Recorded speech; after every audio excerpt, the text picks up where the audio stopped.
היום ננסה לדלות תובנה מיוחדת מפרשתנו פרשת בלק, שתסייע לנו בעזרת השם בחיי היומיום.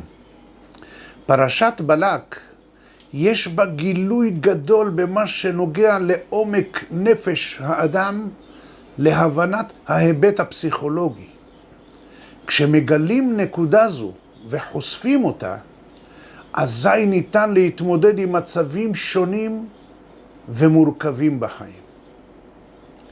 מכירים אנו מצבים כאלה של תחושה קשה, כאשר מסביבנו ישנם אנשים שמטיחים בנו מילים שאנו לא מבינים למה זה מגיע לנו. מילים מעליבות, קשות ובוטות, וכתוצאה מזה לא פעם הביטחון העצמי שלנו נסדק.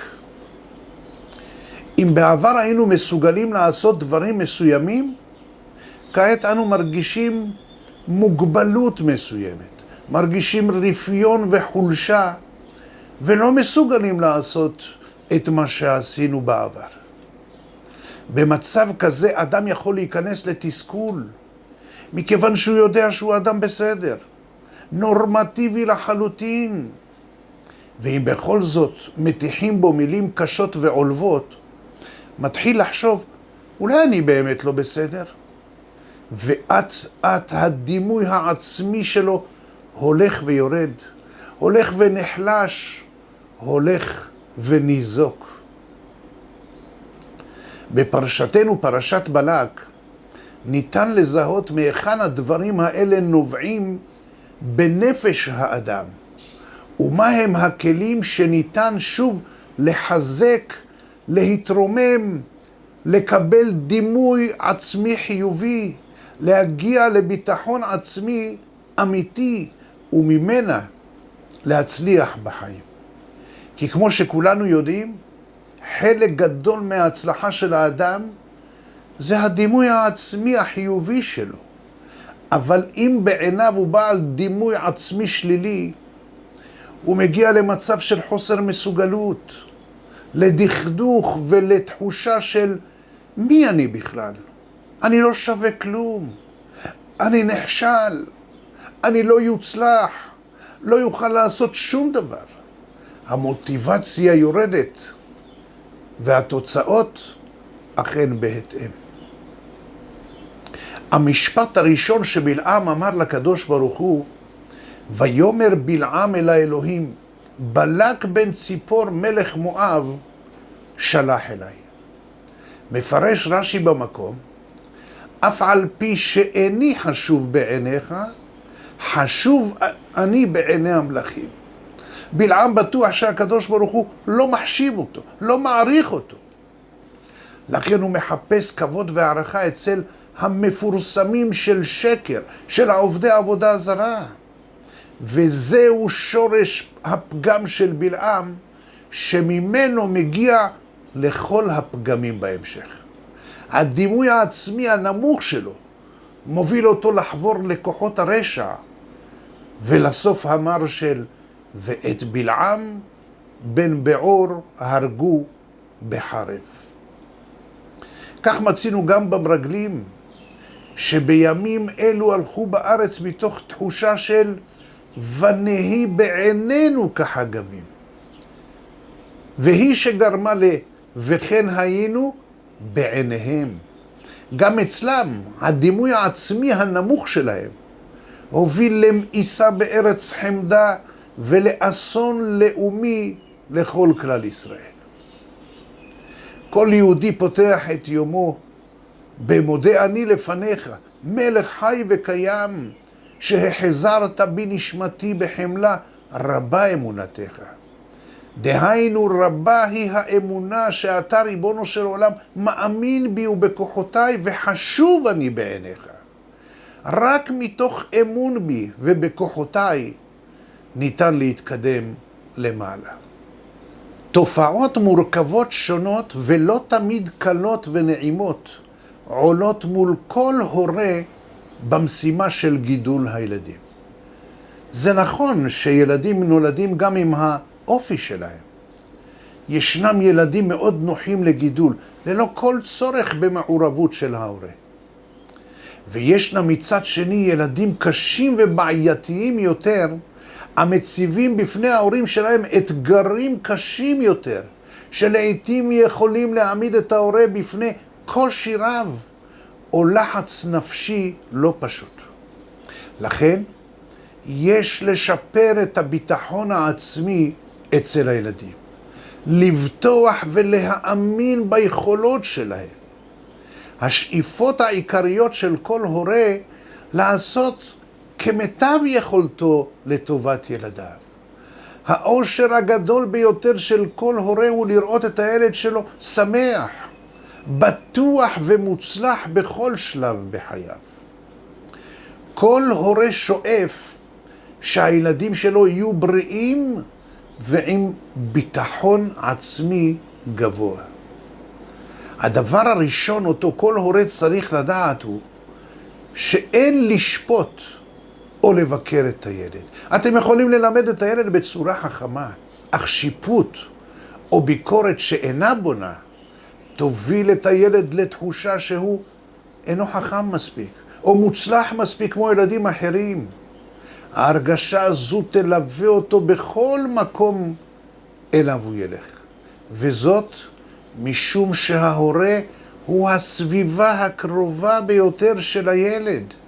וכל ילד לומד מההורה שלו את הדברים ומאמין לכל דבר אותו הוא אומר. בנוסף, שיפור ביטחון עצמי אצל הילדים ייעשה על ידי כך שההורה יהיה אופטימי, יקרין עליצות ואופטימיות על הילד והסביבה בה הוא חי. הורה בעל ביטחון עצמי גבוה יוביל את הילד שלו להעצמה אישית ולראות בביטחון העצמי של ההורה כדוגמה אישית. תומאס אדיסון נולד בפברואר 1847 באוהיו וגדל במישיגן. הוא היה חירש באופן חלקי עוד מימי נערותו. הוא היה בנם השביעי והצעיר ביותר של מורה לשעבר ושל אב ששלח את ידו בשלל עסקים מניהול מכולת ועד לנדל"ן. כשהיה בן 7 שנים עברה המשפחה למישיגן ושם החל ללמוד בבית ספר יסודי. בחלוף 3 חודשים בלבד הוא חזר מבית הספר עם מכתב אישי סגור ממנהל בית הספר ואומר לאמא, אמא, זה בשבילך. האמא מקבלת את המכתב, הילד התיישב מולה והתחילה להקריא את המכתב באוזני בנה. המנהל כתב פה שאתה ילד מאוד מאוד מוכשר ומוצלח, ואתה פשוט מבוזבז בכיתה, וחבל לך על הזמן שלך. לכן המנהל מציע שתישאר בבית, ואמא שהיא מורה, היא תלמד אותך. אדיסון כמעט שלא למד בבית ספר. אמו לימדה אותו בחינוך ביתי. ישבה האם עם בנה, השקיעה בו, עודדה אותו, ולבסוף הפך הילד לאחד הממציאים הגדולים בעולם. הוא המציא ופיתח מוצרים רבים שנועדו לצריכה המונית בהם פונוגרף, הטלגרף הדו-כיווני, וכמובן מי שהפך את הנורה החשמלית למוצר צריכה שכולנו משתמשים בו עד היום. בזמנו נחשב אדיסון לממציא הגדול והמפורסם בעולם. הקוסם ממנלו פארק, הוא רשם מספר שיא של 1,093 פטנטים ברחבי העולם. לאחר שנים, אמו נפטרה לבית עולמה, ואדיסון הבן בא לעשות סדר בביתה של אמו המנוחה. תוך כדי שהוא מעלעל בניירת, הוא מגלה את המכתב ששלח המנהל מבית הספר לאמו כשהיה בן 7 שנים. הוא פתח את המכתב, קורא מה שכתוב בתוכו ופורץ בבכי. חלפו דקות ארוכות עד שיכל לספר מה כתוב במכתב. והוא מספר, המנהל כתב לאמא, לצערי, הבן שלך ילד היפראקטיבי, לא מסוגל לשבת, הוא לא רגוע, לא מסוגל ללמוד. לימודים זה לא בשבילו. אני נאלץ להשעות אותו מהלימודים. נא לא לשלוח אותו יותר לבית הספר. ואז גילה אדיסון את חוכמת אמו ששינתה את כל תוכן המכתב כשהקריאה אותו בפניו. נתאר לנו אם האמא הייתה קוראת בפני הילד את תוכן המכתב כפי שנכתב בו, שהוא ילד היפראקטיבי, לא מסוגל לשבת, לא רגוע, לא מסוגל ללמוד, לימודים זה לא בשבילו. היינו מאבדים את כל הפטנטים הנפלאים שפיתח אדיסון. ומי יודע אם לא היינו עד היום משתמשים בנרות לתאורה במקום הנורות החשמליות. שומה עלינו להאמין בכוחות של האחר, לנסוך בו ביטחון, הן באישה, בילדים ובכל אדם. שלמה המלך עליו השלום אמר במזמור אשת חיל, בטח בה לב בעלה. כשאתה בוטח באחר, אתה מגלה את הכוחות הטמונים בו. זו כל התורה להצלחה. להאמין ביכולות של הילדים שלנו מרגע הלידה והלאה. זאת כל התורה לאושר, בריאות והצלחה. חשוב שנלמד את הילדים שלנו להאמין בעצמם. שהילדים שלנו ירגישו טוב עם עצמם. מצד שני חשוב שהילדים שלנו ירגישו שהמאמץ שהם עושים, ההישגים שהם משיגים, אינם מובנים מאליהם. אנחנו כהורים צריכים להעריך אותם. כך הם ילמדו להעריך את עצמם ולהחזיר לנו הערכה. תשמעו סיפור עממי שממחיש את החשיבות של טיפוח דימוי עצמי חיובי. נער ניגש פעם למורה שלו וביקש את עזרתו. אני לא יוצלח. כולם אומרים שאני טיפש וחסר תועלת. מה עליי לעשות כדי לזכות בהערכה? ענה לו המורה, אני מתנצל בני, אני כרגע עסוק מאוד בבעיה משלי. במחשבה שנייה, אם תעזור לי לפתור את הבעיה שלי, אולי אוכל לעזור לך להתמודד עם שלך. בוודאי אדוני, השיב הנער, למרות שהרגיש שהוא חסר ערך. המורה הסיר את טבעתו מאצבעו ואמר, נסה למכור עבורי את הטבעת בשוק, ובשום אופן אל תמכור אותה בפחות ממטבע זהב אחד. לקח הנער את הטבעת, וכשהגיע לשוק החל להציע אותה לסוחרים. אלו מאוד הסתקרנו, רצו לדעת כמה הוא מבקש עבורה. כשביקש הנער מטבע זהב אחד, כולם פרצו בצחוק. סוחרים אחרים פשוט הלכו מבלי להתייחס. רק איש זקן אחד הסביר לנער האומלל שמטבע זהב זה מחיר יקר מדי. הנער זכר את הוראתו של המורה, לא להסכים לשום דבר מתחת למטבע זהב. הוא ניסה לשווא למכור את הטבעת בשוק. הוא נכשל והרגיש מושפל. כל כך התבייש לחזור למורה ביד ריקה. לו היה בבעלותו מטבע זהב, היה קונה הילד בעצמו את הטבעת כדי שיוכל להתפנות לטפל בבעייתו. חזר הילד מהשוק, הגיע אל המורה ומיד התנצל. אדוני, אני מצטער, כשלתי במשימה שנתת לי. לא הצלחתי להטעות אף אחד באשר לערך של טבעת זו. חשובים הם דבריך, בני, ישיב מיד המורה בחיוך. ראשית עלינו לדעת את הערך האמיתי של הטבעת. לך אל הצורף. הוא האדם שיודע מה ערכה האמיתי. לא משנה כמה יציע עליך, אל תמכור אותה. חזור אליי עם הטבעת שלי. ניגש הנער אל הצורף והושיט לו את הטבעת. הצורף התבונן בה בזכוכית מגדלת, שקל אותה ואמר, אמור למורה שלך, שאם ירצה לו מוכרע היום באופן דחוף, לא אוכל לתת לו יותר מ-58 מטבעות זהב. 58 מטבעות זהב, אמר הנער בהתלהבות. כן, השיב הצורף, ואני מאמין שאם הוא יוכל לדחות זאת לעוד שבוע ימים, אוכל להציע לו 70 מטבעות זהב. הנער רץ בהתלהבות למורה לספר לו. שב והקשב, אמר המורה לנער. אתה בדיוק כמו הטבעת הזהב הזו. אתה אוצר בעל ערך יקר ויחיד במינו. אך רק מומחה יוכל להבחין בזאת. לא כל סתם אדם יכול להעריך ולנחש את הערך האמיתי של דברים יקרים ומיוחדים.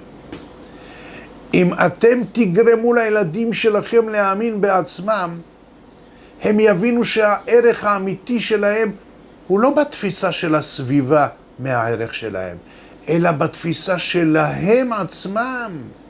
כל ילד הוא יחיד ומיוחד, ולכל אחד יתרונות ומעלות רבות. הרב מאיר יהודה גץ, שלימים היה רב הכותל, התמנה לרב עיר בתוניס כשהיה בן 22. כשהגיע הרב אל העיר הוא שם לב שהמבוגרים בעיר מקפידים על חוקי התורה, על קלה כבחמורה, ואילו הדור הצעיר מתרחק אט משמירת המצוות ולומד את מעשיהם של הגויים.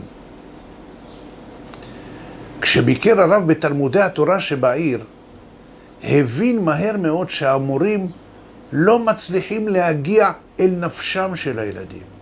הוא זיהה שיש ריחוק בין התלמידים למוריהם. הרב יצא אל הרחוב והחל לאסוף את התלמידים שהסתובבו בחוסר מעש. הוא הגיע גם אל מגרשי הכדורגל ואסף את הילדים שהמגרש הפך להיות ביתם השני. כשעצרו הילדים לנוח, שאל אותם הרב לשלומם והוסיף, האם תרצו ללמוד איתי תורה? לא השיבו הילדים. אם כן, מה תרצו לעשות יחד? שאל הרב. פה אחד ענו הילדים, רוצים אנו להמשיך לשחק כדורגל. חייך הרב וביקש, המתינו לי בבקשה מספר דקות. רץ הרב לביתו, החליף את בגדיו לבגדי ספורט וחזר בריצה אל המגרש. הילדים הנדהמים לא ידעו כיצד להתייחס למצב. ולאחר דקות מספר של מבוכה, הם צירפו את הרב אל המשחק. כך הצליח הרב להתחבר אל הילדים בחוכמה, ולאט לאט משך אותם מהמגרש לבית המדרש. אמרה כנסת ישראל לבורא עולם, מושכני, אחריך נרוצה. הביאני המלך חדריו, נגילה ונשמחה בך. נזכיר הדודיך מיין, משרים אהבוך. אנא ממך, משוך אותי אליך, קרב אותי אליך, אל עבודתך. אז רק אתה ואני נרוץ יחד, נתאחד. הבא אותי אל חדרך, אל מקום הקודש, טהר אותי, עשה אותי כלתך. מבקשים אנו מבורא עולם שימשוך אותנו אליו, שיעזור לנו להתקרב אליו, שירקח את הגזרות, שירחם. אז עם הכוח שלו נוכל לרוץ יחד איתו, להתחזק, לעבוד אותו כראוי בהתלהבות גדולה ותקווה. כדי למשוך מישהו אחרינו, לנתב אותו למסלול שלנו, צריכים אנו לשחרר מעט את החבל, לתת לו הרגשה טובה, לנסוך בו אמונה וביטחון שהוא שווה משהו, שהוא בעל ערך, לא למשוך בכוח, כי החבל עלול להיקרע. אם אתה רוצה למשוך אחריך את מכריך, חבריך, ילדיך, משוך אותם במילים מחזקות ומעודדות. אז תוכל לכרוך אותם אליך ולרוץ יחד אל בורא עולם, אל האמת. יש לך את הכוח למשוך אחריך אחרים. נצל את חוכמתך, וכך תזכה להכניס תחת כנפי השכינה עוד יהודי הנמצא מעט מנותק ממקור חיותו.